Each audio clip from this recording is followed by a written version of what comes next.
Greetings and God bless you. This is Sam Smith with this week's Rule with God Wednesday update. It's great to see you guys again. This is 2 weeks in a row, huh? And it's really awesome to see John's new house down in Florida. It's looking like it's shaping together, and he's really rejoicing in God and praising Him for the door that He opened. And speaking of rejoicing, that's what I like to talk about today, is rejoicing in the Lord, our God. Um, Sometimes we go through life and we're not always in the best of situations. And most of us, all of us, I'm sure, have been at some low point in their lives.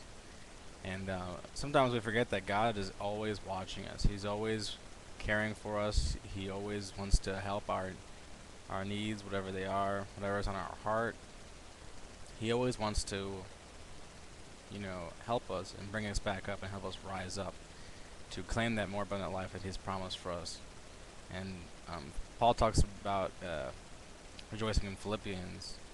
In Philippians 4 actually talks about rejoicing in the Lord, and again always. Then he says again rejoice. So Paul went through some stuff. I don't know if you know this, but Paul, he actually got stoned to death and got back up, and he was rejoicing in God. He got shipwrecked, I think, 3 times, beat multiple times by the High Council of Israel, and he was in jail for a number of years while he wrote some of the epistles, and he was rejoicing in the Lord as much as anyone else, and he was even doing that when he was okay, when he was being put up by people at different cities.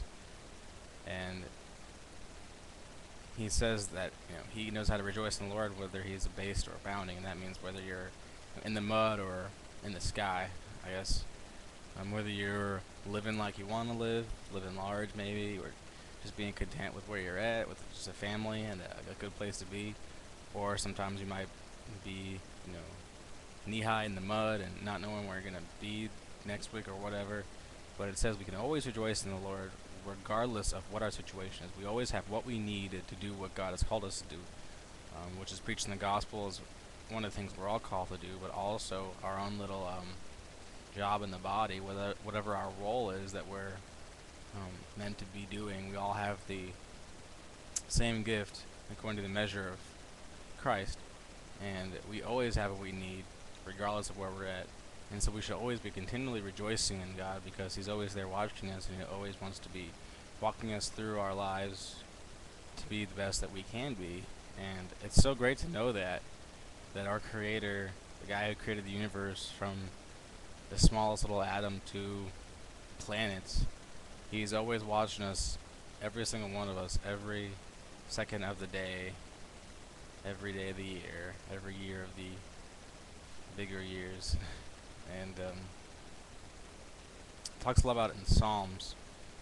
Rejoice occurs 54 times in Psalms. So that's a really good book to read if you want to kind of get a running start on rejoicing. And Israel went through some times too, and God always got them through it as long as they were doing what they were supposed to be doing. And so what to remember from this week is, where am I right now? And am I rejoicing God?